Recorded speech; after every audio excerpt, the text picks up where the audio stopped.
नई बहू के कढ़ी चावल वर्सेस पुरानी बहू के दाल चावल। पूजा घर में आते ही सोफे पर बैठ जाती है और फोन में कुछ खाने की वीडियोस और फोटो पोस्ट करने लगती है। ये सब देखकर उसे सुनाती हुई आशा रसोई में आती है। शादी की उम्र हो गई है, ये नहीं कि खाना बनाना सीख लो। रोज चली जाती हो दोस्तों के साथ घूमने, पार्टी करने और ऐसी ऐसी चीजें खाती हो, पोस्ट करती हो जिसका मुझे नाम तक बोलते नहीं बनता। अपनी माँ को चिल्लाता देख पूजा फोन लेकर रसोई में जाती है और देखती है कि उसकी माँ कढ़ी चावल बना रही है। ये देख पूजा अपनी माँ से कहती है, माँ गुस्सा क्यों करती हो? खाना ही तो बनाना है, सीख लूंगी। तुम्हारे हाथों की स्पेशल रेसिपी कढ़ी चावल। अगर मेरी ससुराल वाले हम लोगों की तरह जेंसी टाइप निकले तो उनको वही बनाकर खिलाऊंगी जो मैं खुद खाती हूँ। और अगर तुम्हारी तरह 60 या 80 के दशक के निकले तो तुम्हारे हाथों की स्पेशल रेसिपी कढ़ी चावल बनाकर खिला दूंगी। खुश तो हो ही जाएंगे।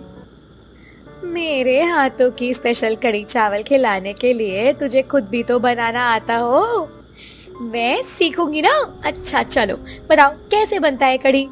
अपनी माँ को शांत और खुश करने के लिए अब पूजा अपनी माँ के साथ खड़ी होकर पानी में थोड़े से बेसन घोलती है और गरम तेल में पकौड़े बनाना शुरू कर देती है और दूसरी कढ़ाई में तड़का लगाकर बेसन का घोल डाल देती है और कढ़ी चावल बनाना सिखाती है। जहाँ पूजा अपनी माँ से खाने में सिर्फ कढ़ी चावल बनाना सीख रही होती है, तो वहीं शांति के घर में आज भी उसकी बड़ी बहू सबके लिए दाल चावल बनाती है और खाते हुए शिल्पा की तारीफ करती है। वाह बहू, तुम्हारी जितनी तारीफ की जाए उतनी कम है। कैसे बना लेती हो ये साधारण सा दाल चावल भी इतना स्वादिष्ट। हाँ सच में बहू, तेरे हाथों में तो जादू है। मुझे नहीं लगता तुझसे ज्यादा अच्छा कोई दाल चावल कभी बना पाएगा। तू चाहे सादे चावल बनाए या तड़के वाले, तेरे हाथों के दाल चावल की तो बात ही अलग है।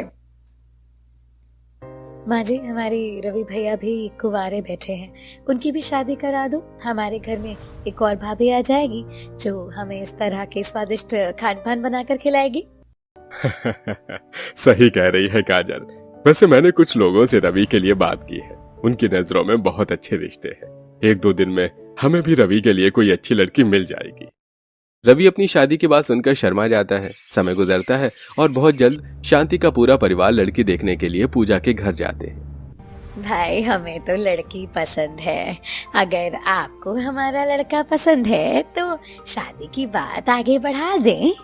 इसमें पूछने वाली क्या बात है, हमें भी लड़का बहुत पसंद है। दोनों परिवार की रजामंदी से पूजा और रवि का रिश्ता तय हो जाता है। समय गुजरता है और धीरे धीरे शादी के दिन नजदीक आने लगते हैं। ऐसे ही एक रात रवि छत पर जाकर पूजा को फोन करता है और पूजा बालकनी पर खड़ी होकर बात करती है। कैसी हो? तुमने बताया था मुझे कि तुम्हें खाना बनाना नहीं आता। खाना बनाना नहीं आता तो सीख लो, अब हमारी शादी को ज्यादा दिन नहीं रहे। आपको तो पता ही है मुझे खाना बनाना नहीं आता था, लेकिन हमारे रिश्ते के टाइम आपने कह दिया था कि आपके परिवार को खाने का कितना शौक है। अगले दिन से ही मैंने कह दिया था माँ को, अब से मैं सब कुछ बनाना सीख जाऊंगी और सब कुछ सीख गई हूँ।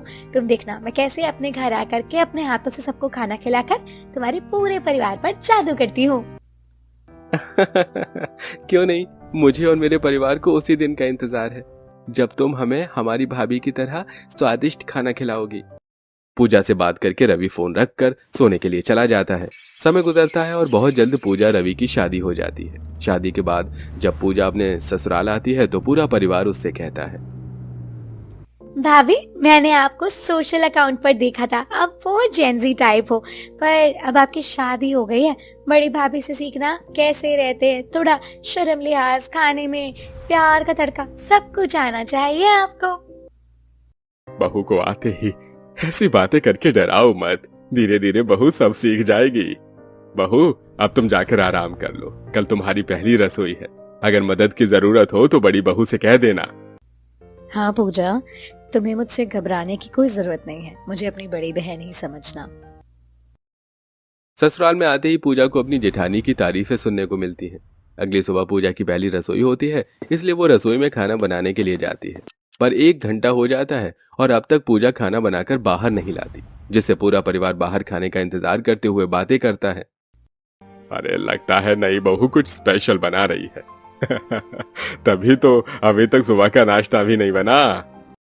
पापा, मुझे तो बहुत भूख लग रही है और ऑफिस के लिए लेट भी हो रहा है। शिल्पा जरा देखो ना, रसोई में हमारी नई बहू क्या कर रही है। अपने पति के कहने पर शिल्पा रसोई में जाती है और वो देखती है कि पूजा बर्गर पिज्जा बनाने की कोशिश कर रही है, पर सब कुछ जल चुका है या तो फिर आधा पका हुआ है। पूजा, तुमने अभी तक खाना नहीं बनाया और ये सब क्या बना रही हो? बाहर सब खाने का इंतजार कर रहे हैं। दीदी, मुझे पता है आप पुरानी बहू हैं, पर मुझे आपकी मदद की जरूरत नहीं। अब मैं कुछ ऐसा बनाऊंगी जो सबको पसंद आ जाएगा, बिकॉज ये मेरी माँ का स्पेशल रेसिपी है। मैंने उन्हीं से सीखा है और अब ये मेरा भी स्पेशल है। पूजा शिल्पा की कोई मदद नहीं लेती और उसे रसोई से जाने के लिए कहती है। शिल्पा के जाते ही अब पूजा एक तरफ चावल धोकर उबालने के लिए रख देती, तो वहीं दूसरी तरफ बेसन का घोल बनाती है और कढ़ाई में तड़का लगाकर कढ़ी बनाती है। कुछ ही देर में जब वो खाना लेकर आती है तो सभी उससे कहते हैं, खाने की खुशबू तो बहुत अच्छी आ रही है। लग रहा है 2 घंटे का इंतजार सफल हुआ। शिल्पा अब जल्दी से खाना लगा दो, मैं आज ऑफिस के लिए बहुत लेट हो चुका हूँ। हाँ भाभी, मुझसे भी अब भूख बर्दाश्त नहीं हो रही है। भले ही मेरे ऑफिस की छुट्टी है, पर खाना तो मुझे भी समय पर ही पसंद है। कुछ ही देर में पूजा और शिल्पा मिलकर घर वालों को कढ़ी चावल परोसते हैं। कढ़ी चावल देखकर सभी का मुंह बन जाता है, पर क्योंकि आज पूजा की पहली रसोई थी इसलिए सब चुपचाप से कढ़ी चावल खाते हैं और उन्हें कढ़ी चावल काफी पसंद भी आती है। वैसे हमारी नई बहू के हाथों में भी स्वाद है। कढ़ी चावल तो काफी स्वादिष्ट बने हैं। सच में बहू, हमारे घर में कोई कढ़ी चावल नहीं खाता। हम लोगों को तो अपनी पुरानी बहू के हाथ का सादा दाल चावल ही पसंद था, पर तुम्हारे कढ़ी चावल सच में लाजवाब है। क्या बात है, अलग ही है तुम्हारे हाथ का जायका। पुरानी बहू जितना अच्छा खाना तो नहीं बना पाई, लेकिन खाना जो बनाया वो भी अच्छा बनाया। पूजा अपनी तारीफ के साथ जब खुद को अपनी जेठानी से कंपेयर होता हुआ देखती है तो उसे काफी बुरा लगता है। कुछ ही देर में सब खाना खाकर चले जाते हैं और पूजा अपने बनाए खाने को निकाल कर उसकी फोटो अपलोड करने लगती है और ये देखकर शिल्पा उससे कहती है, ये तुम क्या कर रहे हो? भला खाने की फोटो कौन फोन में रखता है? जेठानी जी, आप कितनी ओल्ड फैशन है। वैसे आपकी पुरानी मॉडल की साड़ी देख करके ना मुझे समझना चाहिए था कि आप मेरी जेंजी टाइप की बहू नहीं है। बट कोई बात नहीं, आप मेरे साथ रहना, धीरे धीरे आपको भी सब सिखा दूंगी। कुछ फोटो अपलोड कर पूजा और शिल्पा एक साथ खाना खाने के लिए बैठती हैं। इसी तरह 2 दिन बीत जाते हैं और पूजा इस बार थोड़ी मॉडर्न साड़ी पहन कर आती है, जिसे देख सभी घर वालों का मुंह बन जाता है। आहा, नहीं बहू, ये तुमने कैसी साड़ी पहनी है? अरे, अगर होता तो मुझसे अच्छा सूट ले लेती। एक बार अपनी जेठानी को देखो, आज तक उसने कभी ऐसे कपड़े नहीं पहने। जाओ, जाकर कपड़े बदल लो। आहा, हमारे घर की बहू ऐसी मॉडर्न साड़ियाँ नहीं पहनती। बहू, हमारे घर में बहू को किसी भी चीज के लिए रोक टोक नहीं है, पर अगर बहू मान मर्यादा में ना रहे तो बोलना जरूरी है। सही कहती थी माँ, ससुराल ससुराल होता है, मॉडर्न हो या ओल्ड फैशन, पहनी तो मैंने साड़ी ही है ना। कपड़ों की रोक टोक देख पूजा को और गुस्सा आता है और वो कपड़े चेंज करने के लिए जाती है। इसी तरह कुछ दिन बीत जाते हैं और एक दिन पूजा घर बैठे ही ऑनलाइन शॉपिंग कर रही होती है और अपनी जेठानी से कहती है, मैं सोच रही थी कि आपके लिए कुछ ब्यूटी प्रोडक्ट्स ऑर्डर कर दूं। मैं आपको कभी मेकअप करते हुए नहीं देखती हूँ। आप बताओ मुझे कौन सा फाउंडेशन लगाना चाहिए आपको, कॉम्पैक्ट ब्लशर बता दीजिए। ये सब तुम ऑनलाइन ऑर्डर करती हो? ये सब चीजें तो मैं दुकान से लाना ही प्रेफर करती हूँ। आप सच में कितनी ओल्ड फैशन है। बहू, बाहर डिलीवरी बॉय खड़ा था, कहता है कि तेरे नाम का पार्सल मंगवाया है। तू जानती है ऑनलाइन कितना स्कैम हो जाता है। माँ जी, इसमें मेरी कुछ नई ड्रेसेस है, सूट्स एंड साड़ीज, बिल्कुल वैसी जैसी आप लोगों को पसंद है, और कोई ऑनलाइन स्कैम नहीं होता। अपनी साड़ी का मैं ऑनलाइन ही करती हूँ। पूजा, तुम्हारे साथ अगर ऑनलाइन स्कैम नहीं हुआ इसका मतलब ये नहीं है कि ऑनलाइन स्कैम नहीं होता। मैंने देखा है तुम्हें, तुम रात के 1-1 बजे तक फोन चलाती हो। हर वक्त सोशल मीडिया पर एक्टिव रहना भी सही नहीं है। और आपसे कुछ भी लेना हो तो या भाभी के साथ बाहर जाकर ले लेना या माँ के साथ। और शाम को अम्मे तो हर तेरे ससुर जी भी आते होंगे। अब जल्दी से जाकर के खाना बना ले। पिछले कुछ दिनों से पुरानी बहू ही खाना बना रही है, अब तुझे भी रसोई संभालनी होगी ना। फिर से रसोई का बोझ मेरे सर पर डाल दिया। मुझे तो कढ़ी चावल के अलावा कुछ और आता ही नहीं है। क्या करूं, आज उनके लिए पकौड़े वाली कड़ी बना दूं तो शायद सब खुश हो जाएंगे। घर वालों की रोक टोक से पूजा परेशान हो जाती है, पर किसी को कुछ नहीं बोलती। और खाने की जब जिम्मेदारी उसके सिर आती है तो वो मुंह बनाकर रसोई में जाती है और आज वो पकौड़े वाली कढ़ी और चावल बनाने लगती है, जिसे देख शिल्पा उससे कहती है, ये क्या पूजा, तुमने आज फिर से कड़ी चावल बना दिया? क्यों दीदी, मैं कड़ी चावल नहीं बना सकती क्या? आप भी तो रोज रोज दाल चावल बनाते हो। आपके हाथों का दाल चावल तो घर वाले स्वाद लेकर खाते हैं, तो क्या मेरे हाथों का कड़ी चावल नहीं खा सकते? पूजा की ऐसी बातें सुनकर शिल्पा चुप हो जाती है। और कुछ ही देर में जब पूरा परिवार खाने में कढ़ी चावल देखता है तो उन सभी का मुंह बन जाता है। अरे नई बहू, तुम कढ़ी चावल अच्छा बनाती हो, पर हमने तुम्हें बताया था ना, हमारे घर में किसी को भी कढ़ी चावल पसंद नहीं है। आप सब एक बार खाकर तो देखिए, आप लोगों को अच्छा लगेगा। आज मैंने कुछ नए तरीके से कढ़ी बनाई है। आज मैंने पकौड़े वाली कढ़ी चावल बनाए हैं। नॉट बैड भाभी, आपके कढ़ी चावल तो सच में अच्छे हैं, पर मैं तो बड़ी भाभी के हाथ के दाल चावल भी मिस कर रही हूँ। पूजा ससुराल वालों को खुश करने के लिए बड़े ही प्यार से पकौड़े वाली कढ़ी चावल बनाती, पर उसे खाते हुए भी सब उसकी पुरानी बहू से कंपेयर करने लगते, जिसे देख पूजा को बहुत बुरा लगता है। और अगले दिन जब शिल्पा सबके लिए तड़के वाली दाल चावल बनाती है तो सब उसकी तारीफ करते हैं। वाह भाभी, क्या दाल चावल बनाए हैं। एक दिन आपके हाथों का दाल चावल नहीं खाया तो ऐसा लग रहा था जैसे पिछले 6 महीनों से खाना ही नहीं खाया। आज आपके हाथों का दाल चावल खाकर आत्मा को शांति मिल रही है। नहीं बहू, कुछ सीख लो हमारी पुरानी बहू से। तुम भी कढ़ी चावल बहुत अच्छा बनाते हो, पर तुम्हारे कढ़ी चावल में वो बात नहीं जो बड़ी बहू के दाल चावल में है। ये सब देखकर पूजा का मुंह बन जाता है और वो मुंह बनाकर अंदर चली जाती है। अब रात को जब रवि और पूजा एक साथ सो रहे होते हैं तो पूजा बेड पर बैठकर फोन चला रही होती है और रवि उससे कहता है, तुम आखिर इतनी रात तक फोन में करती क्या हो? तुम अभी इसी वक्त सारे अपने सोशल अकाउंट डिलीट करो यार। क्यों करूं? शादी से पहले तुमने खाने की बात करी थी, हाँ? चूंकि मैंने बनाना भी सीखा। अब वो बात अलग है कि तुम्हें और तुम्हारे घर वालों को अपनी पुरानी बहू के हाथ का दाल चावल पसंद है। मेरे हाथ के कढ़ी चावल पर सब इस तरह से क्यों करते हैं? आप लोगों की हर रोक टोक बर्दाश्त क्यों करूं मैं? अब पूजा के सब्र का बांध टूट जाता है और अब वो अपनी जेठानी से जलने लगती है और अपने पति को भी जवाब दे देती है। ऐसे कुछ दिन बीत जाते हैं और एक दिन पूजा और शिल्पा को शांति कुछ पैसे देती है और बाहर से सामान लाने को कहती है। दोनों ही देवरानी जेठानी एक साथ बाहर जाती है और पूजा सबसे पहले अपनी जेठानी को मॉल ले जाती है। पूजा, तुम तो सब कुछ पैकेट वाला ले रही हो। ये सब बहुत महंगे हैं।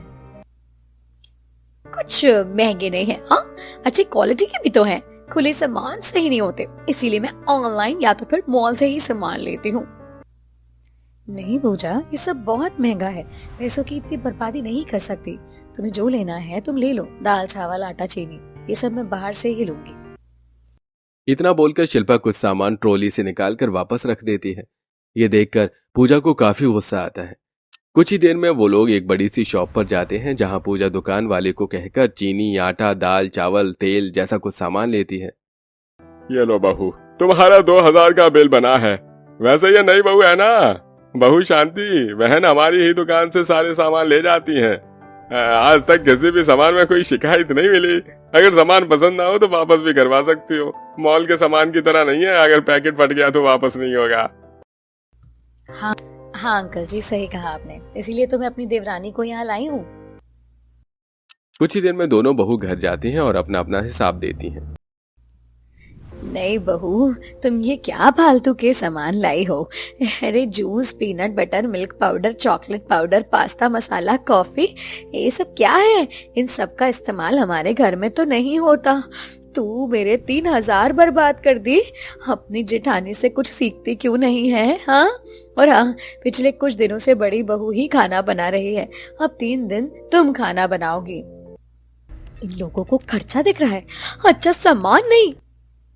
अपने घर वालों की बात सुनकर चिढ़ती हुई पूजा रसोई में जाती है और खुद से कहती है, बस बहुत हो गया। अब ये नई बहू अपने हाथों की ऐसी कड़ी बनाएगी ना, उसमें ऐसा जादू डालेगी खटाई का कि सब पागल हो जाएंगे। फिर मैं देख कैसे लोग अपनी पुरानी बहू के दाल चावल की तारीफ करते हैं। पूजा आज कर दे कमाल। क्योंकि पूजा को और कुछ बनाना नहीं आता था और वो कुछ बनाना सीखना भी नहीं चाहती थी। इसलिए आज वो खट्टी वाले कढ़ी बनाती है जिसमें वो काफी सारी दही इस्तेमाल करती है। साथ ही वो कुछ पालक धोकर बेसन के घोल में काट कर डाल देती है और सबको कढ़ी चावल परोसती है। फिर से कढ़ी चावल देखकर सभी का मुंह उतर जाता है। बहू, तुम्हें और कितनी बार बताएं कि हमें कढ़ी चावल नहीं पसंद। तुम बहुत अच्छी कढ़ी चावल बनाती हो पर हमें नहीं खाना कढ़ी चावल। शांति, लगता है अगर बहू हमें ऐसे ही कढ़ी चावल बनाकर खिलाती रही तो हमें भी कढ़ी चावल खाने की आदत हो जाएगी।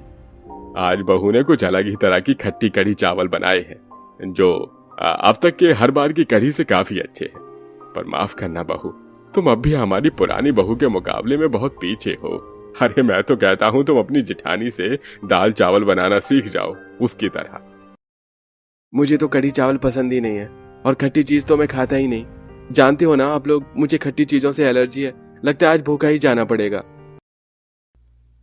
आपको भूखे जाने की जरूरत नहीं है। मैंने देखा था कि पूजा कढ़ी में दही मिलाती है, इसीलिए मैंने थोड़े से दाल चावल भी बना दिए। भाभी, जब आप दाल चावल बनाए ही थे तो हम सबको दे भी दो ना। सभी के कहने पर शिल्पा अपने हाथों के बने हुए दाल चावल उन्हें खाने के लिए देती है। ये देखकर पूजा मुंह बनाकर कमरे में चली जाती है। पुरानी है तो क्या, अब मैं भी दिखाती हूँ कब तक ये सब की आंखों का तारा बनी रहती है। अब इसके दाल चावल को मैं खराब करूंगी। जैसे आज सबने इसके दाल चावल खाए ना, एक दिन सब मेरे कढ़ी चावल को छोड़ेंगे नहीं। हाँ, सब मेरी कढ़ी चावल ही खाएंगे, इसका दाल चावल छोड़ करके। पूजा को अब अपनी जेठानी से इतनी नफरत हो जाती है कि वो उसके दाल चावल खराब करने का फैसला करती है। ऐसे ही एक दिन जब शिल्पा रसोई में दाल चावल बनाकर आराम करने जाती है तो सबकी नजरों से छुपाकर पूजा शिल्पा की दाल में ऊपर से ढेर सारा नमक डाल देती है और थोड़े से वेजेस वाले कढ़ी चावल बनाती है। कुछ देर बाद, शिल्पा तुम्हारी तबीयत तो ठीक है? आज तुमने कैसे दाल चावल बनाए हैं? ये दाल तो खाई नहीं जा रही है, कितना नमक है। मुझसे भी दाल चावल नहीं खाए जा रहे, लगता है आज भूखा ही रहना पड़ेगा। मैं जानती हूँ आप लोगों को अपनी नई बहू के हाथों की कढ़ी चावल नहीं पसंद, पर मैंने अपने लिए थोड़े से कढ़ी चावल बनाए थे। अगर दाल चावल खराब हो गए हैं तो आप लोग कढ़ी चावल खा लीजिए। अब जरूरी तो नहीं ना कि इंसान हमेशा अच्छा ही खाना बनाए। सही कह रही है नई बहू, अब इस दाल को खाने से अच्छा है कि हम कढ़ी चावल ही खा ले। अब पूरा परिवार पूजा के हाथों की बनी कढ़ी चावल खाता है और ये देखकर पूजा को काफी अच्छा लगता है। अब जैसे जैसे समय गुजरता है वैसे वैसे पूजा आए दिन अपनी जेठानी का खाना खराब करती है। ऐसे ही एक दिन खाना बनाकर शिल्पा अपने कमरे में आराम करने जाती है और शांति काजल के साथ बात करती हुई रसोई में आ रही होती है। तभी वो लोग देखते हैं कि पूजा रसोई में खड़ी है और दाल का गैस चालू कर खुद से बात कर रही है। बहुत खा लिए घर वालों ने तेज नमक मसाले वाली दाल और किरकिरी चावल। आज उन्हें मिलेगी चली हुई दाल। इतना कहकर पूजा चली जाती है और पूजा का ये रूप देखकर शांति और काजल हैरान हो जाते हैं। कुछ देर में पूरा परिवार खाने के लिए बैठता है और आज वो लोग शांति से दाल चावल खाते हैं। ये देख पूजा काफी हैरान होती है और वो भी घर वालों के साथ खाने के लिए बैठ जाती है और खाने में कमी निकालती है। जेठानी जी, आप तो बहुत अच्छा खाना बनाते हैं। मुझे बोलना नहीं चाहिए पर माँ जी, आपको नहीं लगता कि दाल शायद जल गई है? नहीं बहू, पुरानी बहू की दाल नहीं बल्कि तुम्हारे इरादे जल गए हैं। तुमने पुरानी बहू की दाल जलाने के लिए गैस तो चालू कर दिया और खुद आराम करने चली गई, पर मैंने और काजल ने तुम्हारा असली रूप देख लिया था। अब शांति सभी घर वालों को पूरा सच बताती है, जिस पर शिल्पा पूजा से कहती है, मैं समझ सकती हूँ पूजा कि हमेशा मेरी तारीफ सुन के तुम्हें बुरा लगता है। मैं ये भी जानती हूँ कि तुम्हें कढ़ी चावल के अलावा और कुछ बनाना नहीं आता। बस मैं ये चाहती थी कि तुम मेरे साथ रहो, तुम मुझसे बातें शेयर करो। मैं तुम्हें दाल चावल तो क्या 56 भोग बनाना सिखा दूंगी। तुमने जो मेरे साथ किया वो सही नहीं था। बहू, तूने बहुत गिरी हुई हरकत करी है, इसीलिए मैंने तेरी माँ को भी तेरी इन हरकतों के बारे में बता दिया है।